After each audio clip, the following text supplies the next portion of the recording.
ভাবছো, কারণ এখনো 5টা বেজেছে, অন্ধকার অন্ধকার হয়ে আছে। আমি মাছের ঝোল প্রায় হয়ে গেছে, বলছি আমি আজকে মাগুর মাছ রান্না করছি।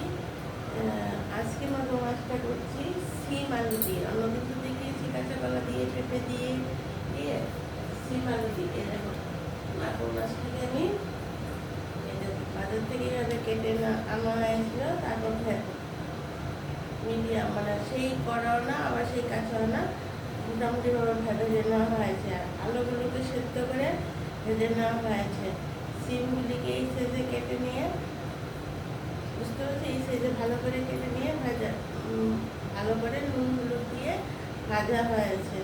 আর আলুগুলোকে একটু, কেন আলু তো অনেক সময় শক্ত থাকে, তার জন্য একটু জল দিয়ে ভালো করে একটু সেদ্ধ করে নিয়েছি আগে, তারপর নুন হলুদ দিয়ে ভেজে নিয়েছি। আর মাছগুলি দেখেছ নুন হলুদ দিয়ে ভেজে নিয়েছি। ভেজে দিচ্ছি তুলের মধ্যে। তারপর নেওয়ার পর কী করা হয়েছে, এখানে 9 পিস মাছ আছে। আমার এখানে 9 পিস মাছ আছে, মাথা লেজা নিয়ে। তারপর কী করে হচ্ছে, এখানে শিং মাগুর মাছ পাতলা করে ঝোল করলে কাঁচা লঙ্কা দিয়েই ভালো। তাহলে আমি এখানে 4-5টা কাঁচা লঙ্কা নিয়েছি। যে যার মতো ঝাল খাও, ঝালটা কম হলেই ভালো। শিং মাগুর একটু কম ঝালেই ভালো। 5টা কাঁচা লঙ্কা, আর ঠিক এইটুকু সাইজের একটা পেঁয়াজ নিয়েছি, যেন বেশি ঘন হয়ে যাবে, ঠিক এইটুকু সাইজের একটা পেঁয়াজ নিয়েছি। আর এইটুকু আদা নিয়েছি, আদাটাকে পেস্ট করেছি মিক্সিতে। আদা পেঁয়াজ কাঁচা লঙ্কা পেস্ট করে নিয়েছি। যদি কেউ শিলনোড়াতে করো, শিলনোড়াতে পেস্ট করে নেবে। আর তার সঙ্গে আমি বড় চামিচের 1 চামিচ, চামিচ দিয়ে 1 চামিচ জিরের গুঁড়ো নিয়েছি। হ্যাঁ, জিরের গুঁড়ো নিয়েছি।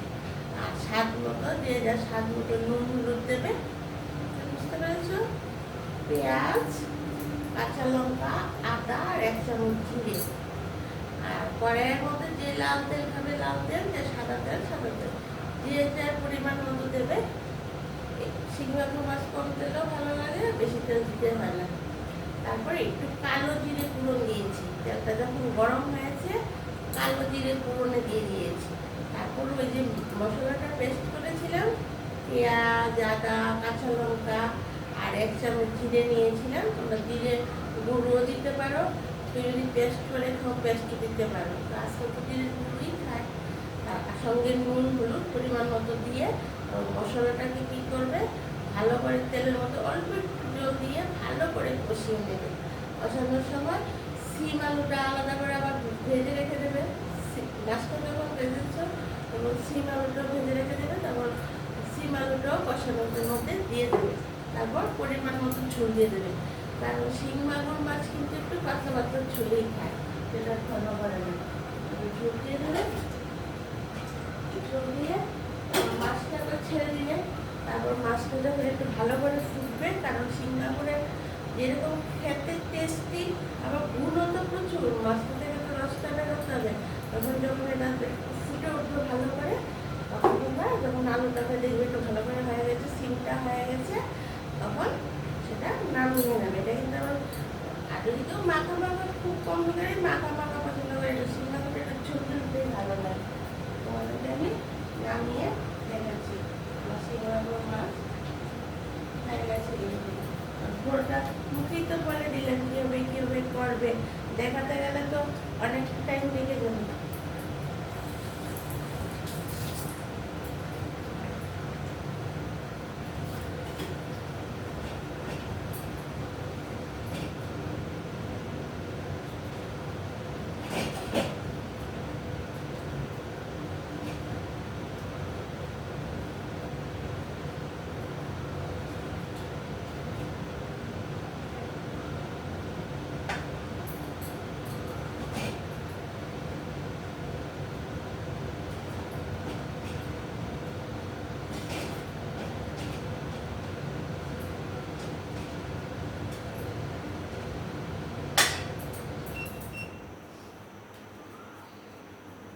এই দেখুন বন্ধুরা, আমার সিম আলু দিয়ে মাগুর মাছের তরকারি, মাগুর মাছের ঝোল হয়ে গেছে।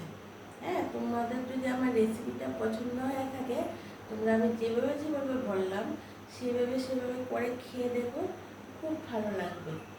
ঠিক আছে, সেটা ছোট বড় বাচ্চা বুড়ো সবার জন্য খুব যেরকম উপকারী, আবার সেম টেস্টিও। শুধু যে উপকারী তা না, খেতেও ভালো লাগবে। বাজার থেকে মাগুর মাছ এনে তারপর সিম কিনে নিয়ে আসবে, আলু নিয়ে আসবে, আর মশলা তো কিছুই লাগে না।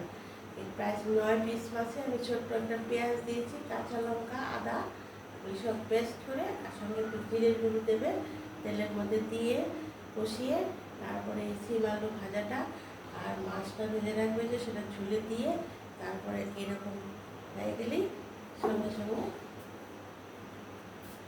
নামিয়ে নেবে। আমাদের মাগুর মাছের ঝোল টেস্টি হয়ে যাবে। তোমাদের পছন্দ হয়েছে তো? তোমরা আমাকে কিন্তু অবশ্যই প্লিজ সাবস্ক্রাইব করে দেবে। সাবস্ক্রাইব যদি না করো তাহলে তো প্রতিদিন 2টো করে 3টে করে রেসিপি দিচ্ছি, তাহলে সেগুলি পাবে না। আর দেখো না একবার ট্রাই করে আমার রেসিপিগুলো কীরকম লাগে, আশা করি নিশ্চয়ই ভালো লাগবে। হ্যাঁ, আর বন্ধুরা এখন তাহলে রাখি। আরও টুকিটাকি কিছু রান্না করে আছে। আর তোমরা তো জানোই আমি দুপুরে লাঞ্চে আসছি, তারপর বিকেলে চায়ের আড্ডায় আসছি। আর রেসিপিগুলি প্লিজ দেখবে। হ্যাঁ, আর আমাকে একটু আমার সঙ্গে একটু তোমরা থাকবে। তোমরা যদি পাশে না থাকো আমি কী করে এগোবো বলো? তার জন্য প্লিজ একটু সাবস্ক্রাইব করে দাও। একটা সাবস্ক্রাইব করে দাও, ব্যালেন্স ট্যালেন্স কোনো কাটে না, তোমরা সবাই জানো। প্লিজ সাবস্ক্রাইব করে দাও, তাহলে আমরাও একটু আমি একটু একটা পরে একটা রেসিপি দিচ্ছি তো, তাহলে মনে একটু জোর আসবে যে না, সবাই আমার পাশে আছো। হ্যাঁ, আর তোমরা পাশে আছো বলেই তো আমার এতটা ভিউয়ার্স হয়েছে। 9.5K প্রায় হয়ে গেছে, তারপর 9.7K মতো হয়ে গেছে। আর তোমরা সাবস্ক্রাইব করে দিলে তাহলে আমি আরও অনেক মনে জুড়বে, অনেক সুন্দর রেসিপি তোমাদের কাছে অবশ্যই দেবো। আর আমি এগুলো মুখে বলে দিচ্ছি, আমার মনে হচ্ছে এটা তোমাদের সুবিধা হচ্ছে, তার জন্য আমি পরিমাণ সব মুখে বলে দিচ্ছি। কারণ যারা নতুন রান্না শিখছো বা করছো, অনেক সময় মশলা এভাবে ঢালতে ঢালতে চিনবে না, তার জন্য মুখে বলে দিলে তোমাদের সুবিধা হবে, তাই মুখে বলে দিই। এখন রাখি তাহলে, তোমরা সবাই ভালো থেকো। Tata, bye bye.